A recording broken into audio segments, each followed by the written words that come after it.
Сәлеметсіздер ме, құрметті оқушылар? Біздің бүгінгі сабағымыз сандардың ең үлкен ортақ бөлгішін және ең кіші ортақ еселігін табу. Алдымен ең үлкен ортақ бөлгіш ұғымына тоқталайық. Мысалға, бізге 30 және 45 сандарының ең үлкен ортақ бөлгішін табу керек болсын. Ол үшін осы жерде қанша сан берілсе, соның барлығын жай көбейтіштерге жүктейміз.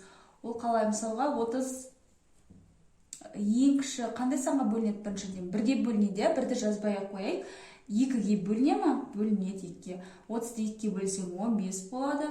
15-ті 3-ге бөлсең 5 болады. 5 5-ге бөлінеді, 1 қалады. Енді тексеріп көрейік. 3-ті 5-ге көбейткенде 15 болады, 15-ті 2-ге көбейткенде 30 шығады. Значит, біз дұрыс жүктедік деген сөз. Енді келесі 45 санын жай көбейткіштерге жүктейміз. 45 біріншіден 3-ге бөлінеді, 15 қалады, 15 3-ге бөлінеді, 5 қалады, 5 5-ге бөлінеді, 1 қалады. Енді 3-ті 3-ге 9, 9-ды 5-ге көбейткенде 45 шығады. Значит, біз дұрыс жүктедік деген сөз. Енді осы екі санның ең үлкен ортақ бөлгішін табу үшін алдымен біз ортақ сандар табуымыз керек осы жай көбейткіштерге жүктеген кездегі.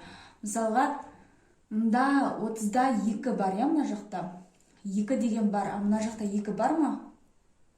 Жоқ, бұға тиіспейміз. Келесі 3 мына жақта бар ма? Бар. Значит, 3-ті бүйтіп домалақтап қоршап қоямыз. Келесі 5 мына жақта бар ма? Бар, значит, қоршаймыз. Енді осы жұбы бар сандарды бір-біріне көбейтеміз. Яғни 3-тің жұбы бар, 5-тің жұбы бар. Яғни 3-ті 5-ге көбейтеміз деген сөз. Неше болады? 15 болады. Значит, 30 бен 45 сандарының ең үлкен ортақ бөлгіші 15 деген сөз.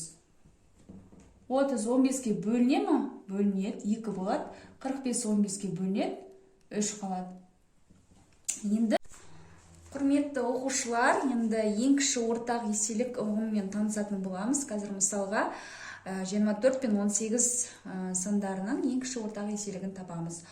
Ол үшін алдымен 24-ті және 18-ті жай көбейткіштерге жүктейміз. 24 біріншіден 2-ге бөлінеді, 12 қалады, 12 2-ге бөлінеді, 6 болады, 6 2-ге бөлінеді, 3-ге бөлінеді, 1 қалады. 18-ді жүктейміз, 18 2-ге бөлінеді, 9 3-ге бөлінеді, 3 3-ге бөлінеді, 1 қалады. Енді астына осылай сызық қоямыз. Енді ең кіші ортақ еселігін табу үшін осы 24 пен 18-дің бір-бірінде жоқ сандарды толықтырамыз, бір-бірінің астына жазамыз. Яғни ол қалай? Мысалға, мына жақта 2 бар, 2-де нешеу бар мына жақта? 1, 2, 3 бар. Ал мына жақта тек бірақ 2 бар. Неше 2 жетіспейді? 2 жетіспейді, мына жаққа. Осылай 2-ні жазамыз, бір-біріне көбейтеміз астында сандарды. И толықтырдық. Мына жақта 3 2 болды уже. 1 2 3. Енді келесі сан бізде 3. Мына жақта 3 бар ма? Мына жақта бірақ 3 бар, ал мына жақта 2 3 бар. Значит, наоборот, мына жаққа 1 3 жетіспейді деген сөз. Енді толықтырдық, 2 3, 2-ден 3 бар. Мына жақта да 2-ден 3 және 2 3 бар. Енді осы астындағы санды жүктеліп тұрған санға көбейтеміз. Яғни мына 3-ті 24-ге көбейтеміз. Және мына 2 санды бір-біріне көбейтіп жібереміз. Мына астындағы сандарды көбейтеміз бір-біріне. 4 болады ғой. Осы 4-ті мына 18-ге көбейтеміз. 24-ті 3-ге көбейткенде 72 болады. 18-ді 4-ге көбейткенде 72 болады.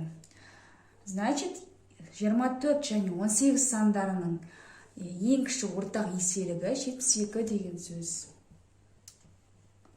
Түсінікті болды деген ойдамын. Егер сабағым түсінікті болып жатса, оқушылар лайк басып, комментарий жазуды ұмытпаңыздар. Қазір тағы да бір ескеретін жайтты түсіндіретін болам. Оқушылар, бізді енді келесі ескеретін жайт өзара жай сандардың ең үлкен ортақ бөлгіші. Ол қалай, яғни жай сан дегеніміз не жалпы? Жай сан дегеніміз өз-өзіне бөлінетін және бірге ғана бөлінетін сандар, мысалға 7-ні алайық, 7 өз-өзіне бөлінеді, қалдықсыз. И бірге ғана бөлінеді. Сондай сандарды біз жай сандар деп айтамыз. Егер ең үлкен ортақ бөлгіште біреуі жай сан болатын болса, ол екеуінің ең үлкен ортақ бөлгіші бірге тең болады. Яғни мына жерде көріп тұрғандарыңдай 13 бізде жай сан, 13 нешеге бөлінеді? Бірге бөлінеді және өз-өзіне ғана бөлінеді, қалдықсыз. Ал бізде 8 мына жерде құрама сан. 2-ге бөлінеді, 4-ге бөлінеді, өз-өзіне бөлінеді, бірге бөлінеді. Осы екеуінің ең үлкен ортақ бөлгіші бірге тең болады. Тексеріп көрейік, бұл қаншалықты рас екендігі. Ол үшін 13-ті жай көбейткіштерге жүктейміз. 13 айттық қой, біріншіден бірге бөлінеді, 13 бірге бөлгенде 13, 13 13-ке бөлгенде 1. Енді 8 бірге бөлінеді, келесі 2-ке бөлінеді, 4 қалады, 4 2-ке бөлеміз, 2 2-ке бөлгенде 1 қалады. Енді қараймыз, екеуіне ортақ сан, қандай ортақ сан бар?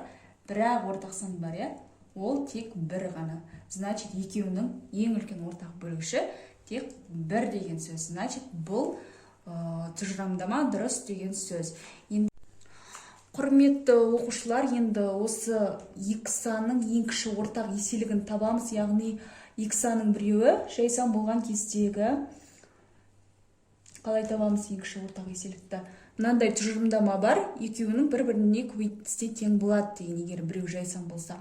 Яғни 13-ті 8-ге көбейткенде неше болады? 104 болады. Қаншалықты рас? Тексеріп көрейік.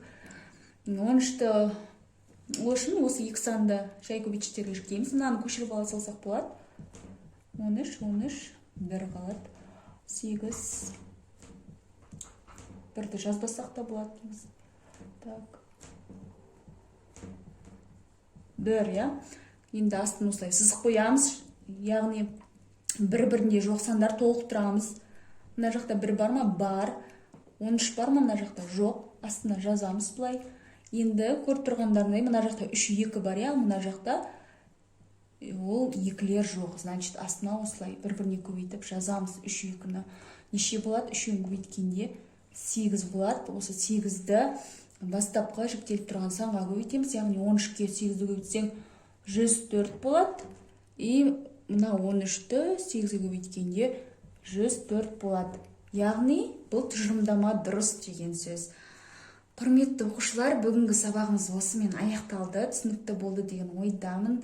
Лайк басып, комментарий жазуды ұмытпаңыздар, және осы видеоның астында тапсырмалар бар. Міндетті түрде комментарийде бөлісіңіздер. Мен кері байланыс жасайтын боламын, яғни дұрыс болса дұрыс деп, дұрыс емес болса дұрыс емес деп. Сау болыңыздар.